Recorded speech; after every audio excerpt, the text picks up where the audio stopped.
வாழ்க வையகம், வாழ்க வையகம், வாழ்க வளமுடன். குரு வாழ்க, குருவே துணை. ஆசான் அருட்தந்தை வேதாத்ரி மகரிஷி அவர்கள் நம்மோடு சூக்குமமாக நிறைந்திருந்து இன்றைய சிந்தனையை சிறப்பித்துத் தருவாராக.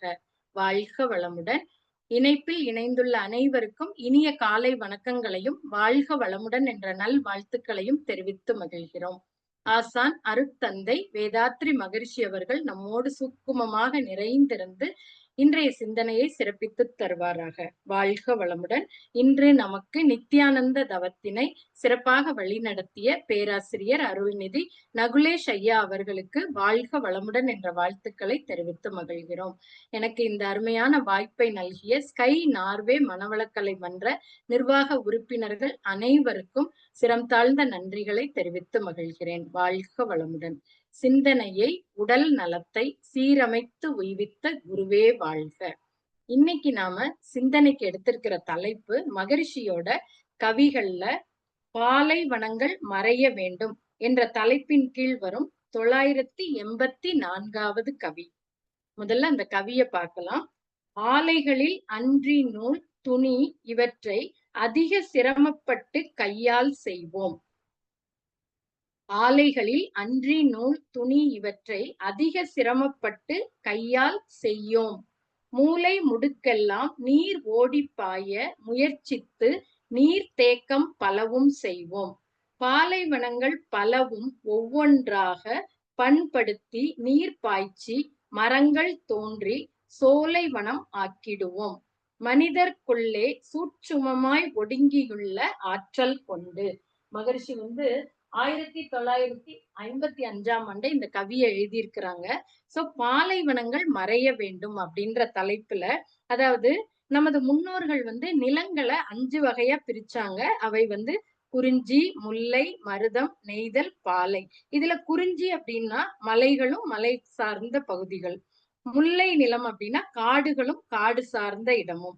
மருத நிலத்தை வயல்கள் மற்றும் வயல் சார்ந்த பகுதிகளை மருத நிலம்னு சொல்றோம். அடுத்து கடலும் கடல் சார்ந்த பகுதிகளைய நெய்தல் நிலம் சொல்றோம். அடுத்தது மணலும் மணல் சார்ந்த பகுதிகளும் தான் பாலை நிலம் அப்படின்னு சொல்றோம். அப்போ இந்த ஒவ்வொரு நிலத்திலையும் எந்த வகையான மக்கள் வாழ்றாங்க, அவங்களோட தொழில், ஒவ்வொரு நிலத்திலையும் தனித்தனியா அங்க இருக்கக்கூடிய சூழ்நிலைக்கு ஏற்பவாறு மக்களோட வாழ்க்கை முறை அமைஞ்சிருக்கு. அவங்களோட உணவு, அப்புறம் அங்க உள்ள விலங்குகள், பறவைகள், மரம், இதெல்லாம் பத்தி ஒவ்வொரு இதுக்கும் வேறு வேறாக இருக்குது. இந்த பாலை நிலத்தோட தொழில் என்ன அப்படின்னு பார்த்தோம்னா போர் செய்தலும் சூறையாடுதல். ஏன்னா அந்த பாலை நிலத்துல எதனால மக்கள் அந்த திருட்டு தொழில்ல ஈடுபடுறாங்க அப்படின்னு பார்த்தா, அங்க மணலும் மணல் சார்ந்த இடமும் அதிக வெப்பநிலை இருக்கும். அப்போ அவங்க பிழைப்புக்கு வழி என்ன அப்படின்னு பார்த்தா விவசாயமும் செய்ய முடியாது. அப்போ பிழைப்பே அவங்களுக்கு இல்லாத போது படிப்பு, எழுத்து அதுக்கெல்லாம் அவங்களுக்கு வழியே இல்லாம இருந்தது. அப்போ என்னதான் செய்வாங்க அப்படின்னா கொலை கொள்ளைன்னு சொல்லி ஒருவருக்கொருவர் அடித்து கொண்டு அதுல இருந்து வரக்கூடியதை வச்சு அவங்க பிழைப்பு நடத்திட்டு இருந்தாங்க. இல்லைன்னா என்ன பண்ணுவாங்க, கும்பலா போய் பக்கத்துல இருக்கிற நாடுகள்ல போய் பண்ணினாங்க. இதுதான் அரேபிய பாலைவனங்கள்ல, சைபீரிய பாலைவனங்கள், மங்கோலிய பாலைவனங்கள், இதெல்லாம் நபிகள் நாயகம் தோன்றுவதற்கு முன்னாக நிகழ்ந்திருக்குது அப்படின்னு வரலாற்றுல சொல்லி இருக்கிறாங்க. அப்போ நல்ல வாய்ப்பா பார்த்தா இந்த அரேபிய பாலைவனத்துல இந்த நபிகள் நாயகம் தோன்றி ஒருத்தருக்கு ஒருத்தர் அடித்து கொண்டிருந்த அந்த நிலைமையெல்லாம் கட்டுக்குள்ள வைக்கிறதுக்காக என்ன பண்ணாருன்னா, அவர் அவங்களை எல்லாம் ஒருங்கிணைத்து நல்வழிப்படுத்த துணிவோட பாடுபட்டார். இதுக்காக போர்கள் நிகழ்த்தவும் அவங்க தயங்கல. ஆன்மீகத்தையும் அவர் அதுக்காக எடுத்துக்கிட்டாரு. ஏன்னா இஸ்லாம் அப்பதான் தோன்றுச்சு அப்படின்னு அந்த வரலாறு சொல்லுது. அரேபிய மக்களை ஒரு கட்டுக்குள்ள வர ஆரம்பிச்சாங்க. இதுதான் அதோட வரலாற்று உண்மை. இப்படி அந்த ஒருங்கிணைந்து அவங்க ஒருத்தருக்கு ஒருத்தர் அடிச்சு கொள்றது தணிந்தா கூட அவங்களோட அந்த கொள்ளையடிக்கணும் அப்படிங்கிற இயல்பு அவங்களோட கருமையத்துல அப்படி பதிவா இருந்தது. மாறவே இல்லை. எவ்வளவுதான் அவர் பாடுபட்டு அதுக்காக நல்வழிப்படுத்துறதுக்கு நிறைய போதனைகள் கொடுத்தா கூட அவங்க மற்ற நாடுகளை போய் கொள்ளையடிக்கிறது அப்படிங்கிறத சில பேர் பண்ணிட்டே தான் இருந்தாங்க. அப்போ அங்க எண்ணெய் வளம்லாம் முதல்ல கிடையாது. அப்ப பிழைப்புக்கு திருப்பியும் அவங்க போராட ஆரம்பிச்சாங்க. அதுக்கப்புறம் தான் அங்க வந்து நல்ல எண்ணெய் வளங்கள கண்டுபிடிச்சு, அந்த அறிவு திறமையினால அத கண்டுபிடிச்சு, அதன் மூலமா அங்க இருக்க மக்கள் கொஞ்சம் கொஞ்சமா அவங்களோட வாழ்க்கை தரம் உயர ஆரம்பிச்சு. அந்த பாலைவனத்தோட முக்கிய அம்சம் என்னன்னா, ஆண்டுக்கு 250 மில்லிமீட்டருக்கும் குறைவான மழை வந்து அங்க 250 மில்லிமீட்டருக்கு கம்மியா தான் இருக்குமாம். சில பாலைவனங்கள்ல ரொம்ப இத விட கூட ரொம்ப கம்மியா இருக்கும். பகல் நேரத்துல பார்த்தா வெப்பநிலை ரொம்ப ரொம்ப அதிகமா இருக்கும். 50 டிகிரி செல்சியஸ் வரைக்கும் கூட அங்க இருக்கும். இரவுல வெப்பநிலை ரொம்ப குறைவா இருக்கும். அங்க வறண்ட நிலம், தாவரங்கள், விலங்கினங்கள்லாம் ரொம்ப குறைவா தான் இருக்கும். பாலைவனங்கள் உலகத்துல பல்வேறு பகுதிகள்ல இருக்கு. வெப்பம் மற்றும் குளிர்ன்னு 2 வகையா பாலைவனங்கள் இருக்குது. அப்போ அங்க வாழக்கூடிய தாவரங்கள், விலங்குகள்லாம் வறண்ட நிலைக்கு ஏற்றவாறு தங்களை தகவமைத்துக் கொண்டிருக்குது. எடுத்துக்காட்டா அங்க பார்த்தோம்னா, கற்றாழை போன்ற தாவரங்கள் வந்து தண்ணீரை சேமித்து வைத்துக் கொள்ளும் திறன் கொண்டது. ஒட்டகங்கள் போன்ற விலங்குகள் தான் குறைந்த தண்ணீர்ல நீண்ட தூரம் பயணிக்கக்கூடியவை. அப்ப பார்த்தா பாலைவனங்கள்ல எல்லாம் ஒட்டகம் தான் இருக்கு நம்ம பார்த்திருக்கிறோம். அந்த வெப்ப பாலைவனங்கள்ல பார்த்தா சகாரா பாலைவனங்கள். குளிர் பாலைவனங்களுக்கு எடுத்துக்காட்டு பார்த்தோம்னா, அண்டார்டிகா பாலைவனங்கள் இருக்கு. சோ அதோட சுற்றுச்சூழல் அமைப்புங்கிறது அங்க வாழக்கூடிய உயிரினங்களுக்கும், காலநிலைக்கும், நிலப்பரப்புக்கும் இடையே உள்ள தொடர்புகள உள்ளடக்கியதாக இருக்குது. நம்ம இந்தியால பார்த்தோம்னா, சிறந்த பெயர் சொல்லக்கூடியதுன்னா தார் பாலைவனம். இது வந்து ராஜஸ்தான் மாநிலத்துல இருக்கு. இந்தியாவோட மிகப்பெரிய பாலைவனம் இது. இத வந்து பெரிய இந்திய பாலைவனம் அப்படின்னு சொல்றாங்க. இப்ப வந்து இந்த பாலைவனம்னா என்ன? அது நம்ம நாட்டுல எப்படி இருந்தது? அத பத்தி பார்த்தோம். மகரிஷியோட அந்த தொலைநோக்கு பார்வை பாருங்க. பாலைவனத்துல இவ்ளோ பிரச்சனைகள் இருக்கு. அப்போ இந்த பாலைவனங்கள் மறையணும் அப்படின்னு. மகரிஷி சில இடங்கள்ல தான் இந்த மாரி நெகட்டிவான வார்த்தைகள் குடுத்திருப்பாங்கன்னு நம்ம ஏற்கனவே பார்த்திருக்கோம். அ ச கவலைய மட்டும் தான் ஒழித்தல் அப்படின்னு சொல்லி சினம் கூட தவிர்த்தல் தான் இருக்கும். கவலைய மட்டும் அது சுத்தமா இருக்கவே கூடாது. ஏன்னா, அது நம்முடைய ஜீவகாந்தத்தெல்லாம் வாரி இறைச்சிட்டு போயிருங்கிறதுனால. அது மாரி இந்த தலைப்பு பாலைவனங்கள் மறையணும் அப்படின்னு குடுத்திருக்காங்க. ஏன்னா, இவ்ளோ சிரமங்கள் பட்டு அங்க மக்கள் இருக்கிறதுனால, அது வந்து இருக்கவே கூடாது அப்படிங்கிறத அழகா அந்த கவியில ரொம்ப ஒரு தொலைநோக்கு பார்வையோட மகரிஷி குடுத்திருக்காங்க. சோ முதல் 2 வரி என்ன குடுத்திருக்காங்கன்னா, "ஆலைகளில் அன்றி நூல், துணி இவற்றை அதிக சிரமப்பட்டு கையால் செய்வோம்." அதாவது பஞ்சை கொண்டு நூல் நூற்பதும், நூலை கொண்டு துணி நெய்றதும், மனித சக்திய கொண்டு கைகளால நாம செய்யும்போது, மனித சக்தி அதிகம் செலவழியும். அதாவது அந்த நூல் நூற்கிறது கையால் நம்மலாம் பார்த்திருக்கோம். காந்தியடிகள் அப்படியே அந்த ராட்டையில அந்த சுத்துறதெல்லாம் பார்த்திருக்கோம். சோ இத மாரி மனித சக்திய உபயோகப்படுத்தி இந்த வேலையெல்லாம் செஞ்சோம்னா, இது நெறைய நேரம் செலவாகும். உற்பத்தியும் பார்த்தோம்னா குறைவா தான் இருக்கும். ஆனா இதுக்கு பதிலா நம்ம இயந்திரங்கள பயன்படுத்தினா, ஃபேக்டரிகள் மூலமாக ஆலைகள்ல செய்யும்போது, மனித சக்தியோட செலவு ரொம்ப குறைவா இருக்கும். உற்பத்தி பார்த்தா அதிகமா இருக்கும். அப்போ சிரமப்பட்டு கைகளால் செய்ய மாட்டோம். அடுத்த லைன் என்ன குடுத்திருக்காங்கன்னா, "மூலை முடுக்கெல்லாம் நீர் ஓடிப் பாய முயற்சித்து நீர்த்தேக்கம் பலவும் செய்வோம்." அதாவது நம்ம மழை நீர மழை பெய்து முன்னாடிலாம் மழை நீர சேமித்து வைப்பாங்க. அதையே மற்ற எல்லா இதுக்கும் வீட்டு உபயோகத்துக்கெல்லாம் பயன்படுத்துவாங்க. இப்பவும் மழைநீர் சேகரிப்புன்னு ஒண்ணு வச்சிருக்காங்க. ஆனா, அதுல எந்த அளவுக்கு அது ஒரு கவர்ன்மெண்ட் சொல்றாங்கங்கிறதுக்காக மட்டும் அத வச்சுட்டு, அதனால நெறைய இடங்கள்ல எந்த ஒரு பலனும் இல்லாத அளவுக்கு இருக்கு. அப்போ மகரிஷி என்ன சொல்றாங்கன்னா, இந்த மழை நீர வீணாக்காம நாம தேக்கி வச்சு, மூலை முடுக்குகள் எல்லாம் ஓடி பாயும்படி பல நீர் தேக்கங்களை உருவாக்கிடும். எவ்வளவு ஒரு உயரிய சிந்தனை பாருங்க. இந்த மழை நீர சேமித்து வச்சு மூலை முடுக்கெல்லாம் அது ஓடி பாயிரும். எல்லா இடத்துக்கும் ஒரு இடம் கூட விடாம மூலை முடுக்குக்கெல்லாம் அந்த தண்ணி பாயும்படி எத உருவாக்கணும்னு சொல்றாங்கன்னா, நீர் தேக்கங்களை உருவாக்கிடுவோம். அடுத்தது என்ன குடுத்திருக்காங்கன்னா, பாலைவனங்கள் பலவும் ஒவ்வொன்றாக பண்படுத்தி, நீர் பாய்ச்சி, மரங்கள் தோன்றி, அதாவது பாழ்பட்டு போய் உள்ள பாலைவனங்கள ஒவ்வொன்றாக பண்படுத்தணும். பண்படுத்துதல்னா நமக்கு தெரியும். அதை வந்து செம்மைப்படுத்துறது. இப்போ வந்து பாலைவனங்கள இப்போ நெறைய சோலை வனங்களாக பாலைவனச் சோலை அப்படின்னு சொல்லுவாங்க.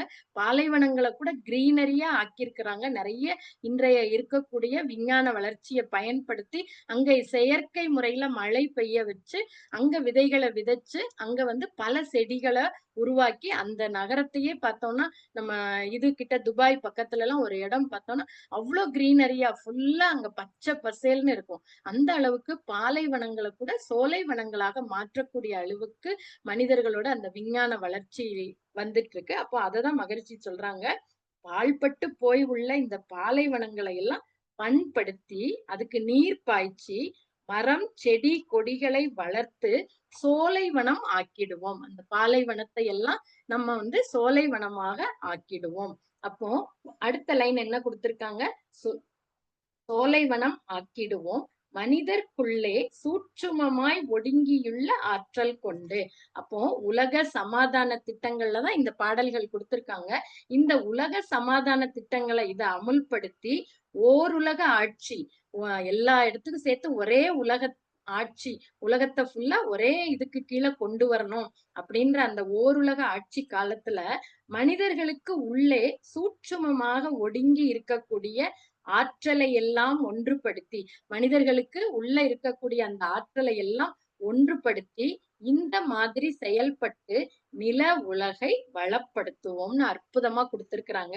அப்போ இந்த மாரி பாலைவனங்கள கூட சோலைவனங்களாக மாற்றக்கூடிய அந்த சக்தி நமக்கு எப்போ அந்த அறிவு எப்படி வரும் அப்படின்னு பார்த்தோம் அப்படின்னா, நமக்கு மகரிஷி குடுத்த அற்புதமான பயிற்சிகள் தான். மனவளக்கலை பயிற்சிகள தொடர்ந்து செய்யும்போது, அதுவும் குறிப்பா தவம் செய்ய செய்ய என்ன நடக்குது? நம்முடைய மன அலைச்சூழல் வேகம் குறையுது. நம்ம ஆக்கினை தவத்திலேயே அதோட பயன்கள்ல பார்ப்போம். அது நமக்கு ஓர்மை, கூர்மை, சீர்மை, நேர்மை இதெல்லாம் கிடைக்குது.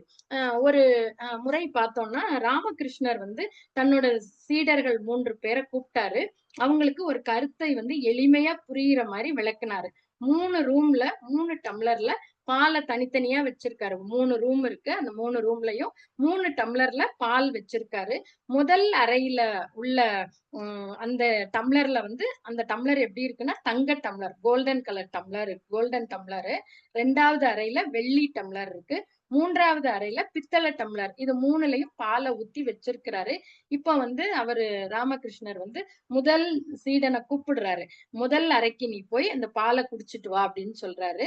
2வது சீடன கூப்பிட்டு 2வது அறையிலயும், 3வது சீடன கூப்பிட்டு 3வது அறையிலயும் போய் பால குடுத்துட்டு 3 பேரும் அத குடிச்சிட்டு வர சொன்னாரு. 3 பேரும் அந்த பால குடிச்சிட்டு வந்துர்றாங்க. இப்போது இந்த சீடர்கள் கிட்ட பரமஹம்சர் கேட்கிறாரு. முதல் சீடன்ட்ட கேட்கிறாரு. என்ன போய் என்ன பண்ணிட்டு வந்தீங்க?" அப்படின்னு கேட்கிறாரு. உடனே அவர் சொல்றாரு, "நான் தங்க டம்ளர்ல பால குடிச்சேன்" அப்படின்னு ரொம்ப மகிழ்ச்சியோட சொல்றாரு. 2வது சீடன் என்ன சொல்றாரு, "நான் வெள்ளி டம்ளர்ல பால் குடிச்சேன். வெள்ளி டம்ளர்ல குடிச்சேன்" அப்படின்னு சொல்லி சுமாரான குரல்ல தான் சொல்றாரு. 3வது சீடன் என்ன சொல்றாரு, "நான் பித்தளை டம்ளர்ல தான் குடிச்சேன். அதுல தான் பால் இருந்தது" அப்படின்னு வருத்தத்தோட சொல்றாரு. இப்போ குருநாதர் சொல்றாரு, "நீங்க மூவரும் அருந்திய பால் சுவையுள்ள பால் தான். பாத்திரங்கள் தான் வேறு. ஆனா நீங்க ருசித்தது, சுவைத்தது இந்த பாலை அல்ல. அது இருந்த பாத்திரத்த தான். அப்போ பண்டத்த விட்டுட்டு பாத்திரத்தையே நம்ம பார்த்துட்டு இருக்கோம். பாத்திரம் எதனால ஆனது? அதோட தன்மை என்ன? அப்படின்னு பார்க்கிறது அறிவு. அதுல உள்ள இருக்கக்கூடிய அந்த பண்டத்த பார்த்து, உணர்ந்து, இன்புறுவது தான் ஞானம். அப்போ ஞானிகள் பண்டத்தையே பார்ப்பாங்க. பாத்திரத்த பார்க்க மாட்டாங்க" அப்படின்னு பரமஹம்சர் சொல்றாரு. சீடர்களும் தங்களோட நிலையை உணர்ந்து கொண்டாங்க. அப்ப இதுல இருந்து நாம என்ன தெரிஞ்சுக்கலாம் அப்படின்னா, நமக்கு மகரிஷி மனவளக்கலை அப்படின்ற ஒரு பொக்கிஷத்த குடுத்திருக்கிறாங்க. அதுல நாம குறிப்பா நமக்கு தவங்கள் குடுத்திருக்கிறாங்க. அப்போ இந்த தவங்கள நாம செய்ய செய்ய செய்ய செய்ய என்ன ஆகுது அப்படின்னா, முதல்ல நமக்கு உடல்லயும் சரி, மனசுலயும் நெறைய மாற்றங்கள் வருது. ஏன்னா, தவத்துல நம்ம ஆழ்ந்து உட்கார்ந்து ஒரு 20 நிமிஷம் உட்காரணும் அப்படின்னா, அதுக்கு நமக்கு அற்புதமா எளிய முறையில உடற்பயிற்சிய குடுத்திருக்கிறாங்க. அப்போ நம்ம உடற்பயிற்சிய தொடர்ந்து செய்ய செய்ய செய்ய செய்ய நாம தவத்துல ஆழ்ந்து போகலாம். அப்போ முதல் தவத்திலேயே மகரிஷி நமக்கு ஒரு விழிப்பு நிலையோட நாம இருக்கணும்னு சொல்லி பைபாஸ் முறையில அந்த காலத்துல 12 வருடம் அவ்ளோ தவம் செஞ்சு அந்த ஆகினைக்கு போக வேண்டியத ஒரு 3 செகண்ட்ல நமக்கு மூலாதாரத்துல இருக்கக்கூடிய அந்த குண்டலினி சக்திய புருவ மையத்துக்கு எடுத்துட்டு வந்து நமக்கு அறிவுல ஒரு விழிப்பு நிலைய மகரிஷி கொடுத்திருக்கிறாங்க. அப்போ இந்த ஆக்கினை அவ்வளோ ஒரு சிறப்பு வாய்ந்த இடம். அப்ப இந்த எளிய முறை குண்டலினி யோகத்துல முதல் படி இந்த ஆக்கினை தவம் தான். அப்போ உயிரோட இயக்க மையம் மூலாதாரம். நம்ம எல்லாருக்கும் இது தெரிஞ்ச விஷயம் தான். அப்போ ரத்த ஓட்டத்திற்கு இதயம், காற்றோட்டத்திற்கு நுரையீரல் இதெல்லாம் தெரியும். அதே மாதிரி உயிரோட்டத்துக்கு இந்த மூலாதாரம். மூலாதாரத்துல இருக்க உயிரை புருவ மத்திக்கு கொண்டு வந்து அந்த உயிரை உணர்வதுதான் தவத்தோட முதல் படி.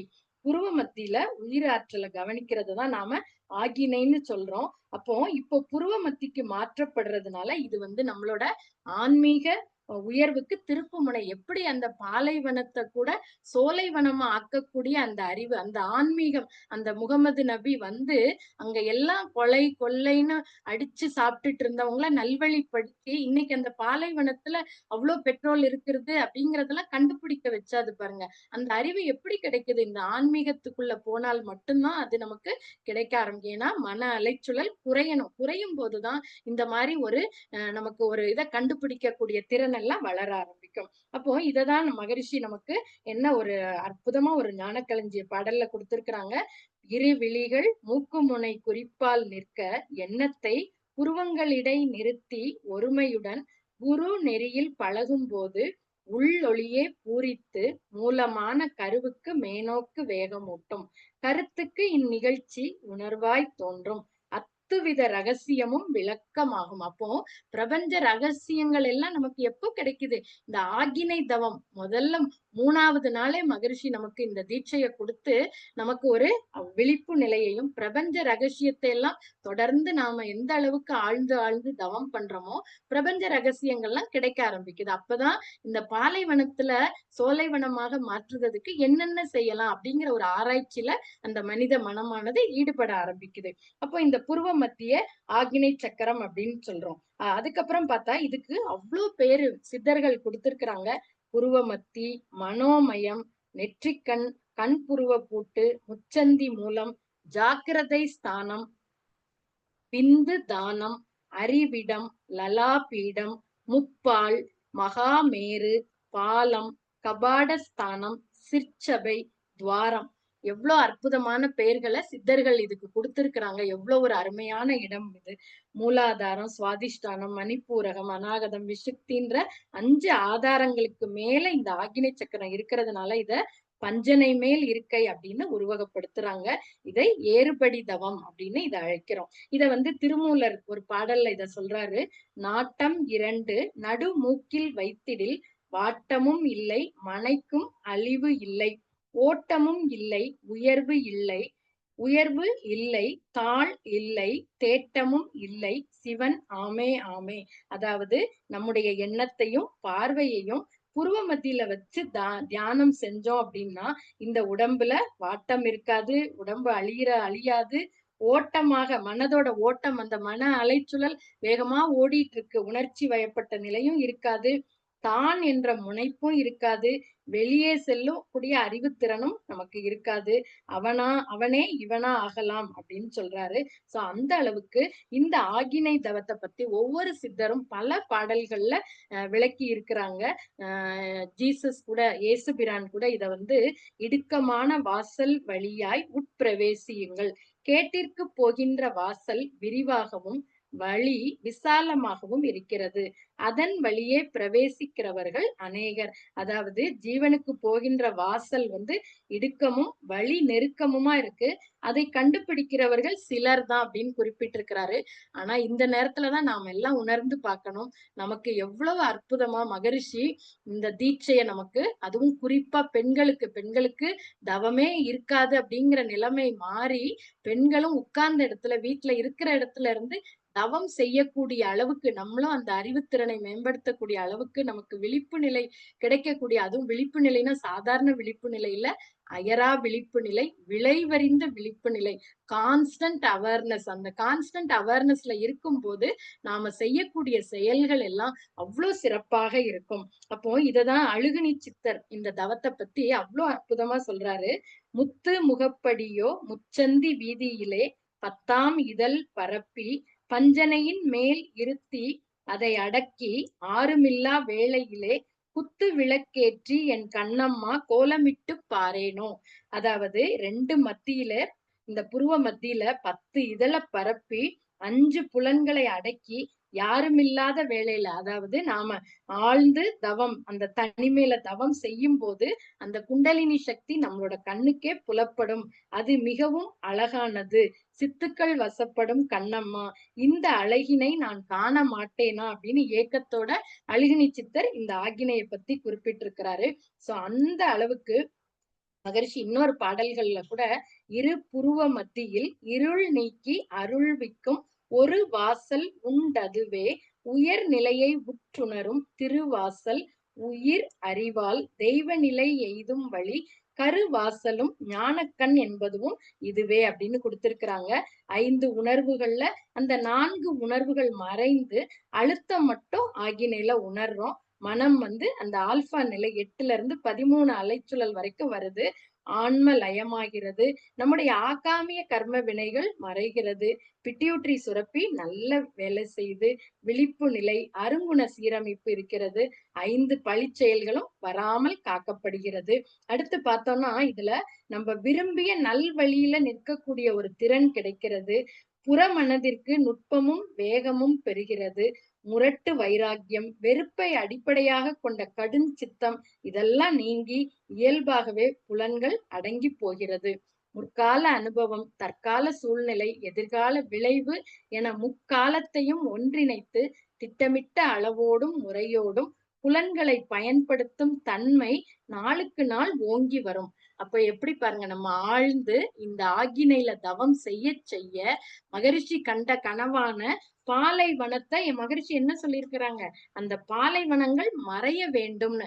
அப்போ அதே மாதிரி நம்ம கிட்ட வறண்டு போயிருக்கிற, நம்மளும் பாலைவனங்களா சில நேரத்துல இருக்கிறோம். எந்த ஒரு விஷயத்திலையும் செயல்படாம, மனது வந்து மனசுல ஒரு பிரச்சனையை வச்சுக்கிட்டு அதுலயே அழுந்தி அழுந்தி அழுந்தி நம்ம கிட்ட எவ்வளவு திறமைகள் இருந்தாலும் அதையெல்லாம் செயல்படுத்த முடியாதபடி நம்மளோட உடலே ஒரு பாலைவனமாக இருக்கிறது சில நேரங்கள்ல. ஆனா மகரிஷி கிட்ட வந்து இந்த தீட்சை, முதல் தீட்சையான அந்த ஆகினை தீட்சை பத்தி இன்னும் பாத்தீங்கன்னா சித்தர்கள் உள்ள போய் போய் பார்த்தா அவ்வளோ சொல்லியிருக்காங்க இந்த புருவ மத்திக்கு.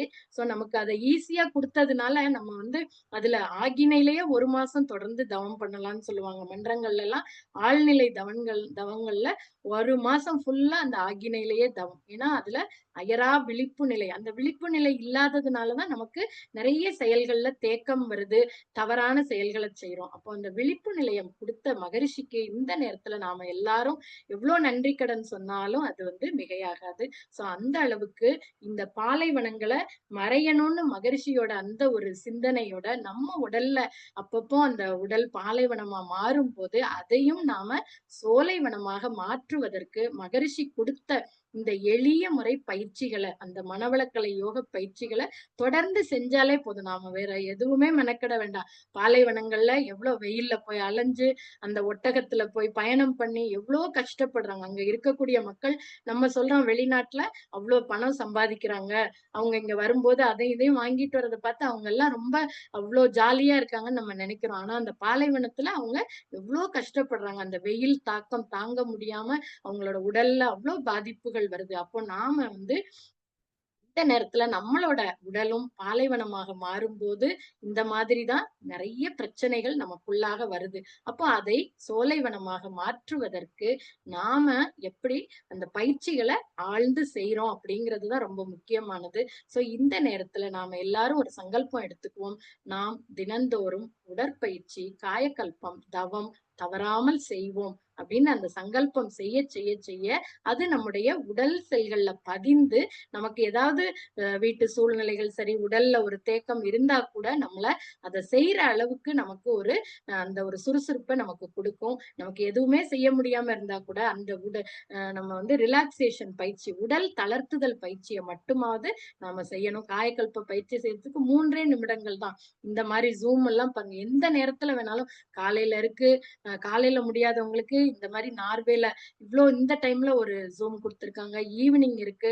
இந்த மாரி நம்மளால தனியா உட்கார்ந்து வீட்ல தவம் பண்ண முடியலைன்னா, இந்த மாரி இதுலல்லாம் நாம இணைப்புல இணைஞ்சு, நாம தவம் செய்து, நம்முடைய வாழ்க்கையும் மகரிஷி சொன்ன மாரி பாலைவனங்கள் மறைய வேண்டும்ங்கிற மாரி, நம்ம உடம்புல அப்பப்போ பாலைவனமா மாறக்கூடியதும் மறைஞ்சு, நாம எல்லாரும் வாழ்வில் எல்லா துறைகளிலும் வெற்றியும், மகிழ்ச்சியும், மன நிறைவும் பெற்று வாழ்வோமாக என்று கூறி, எனக்கு இந்த அருமையான வாய்ப்பை நல்கிய நார்வே மனவளக்கலை மன்ற உறுப்பினர்கள் அனைவருக்கும், இதுகாறும் மடுத்த அனைத்து வேதாத்ரி அன்பு உள்ளங்களுக்கும் சிரம் தாழ்ந்த நன்றிகளை தெரிவித்து அமர்கிறேன். வாழ்க வளமுடன். நன்றி அம்மா. வாழ்க வளமுடன்.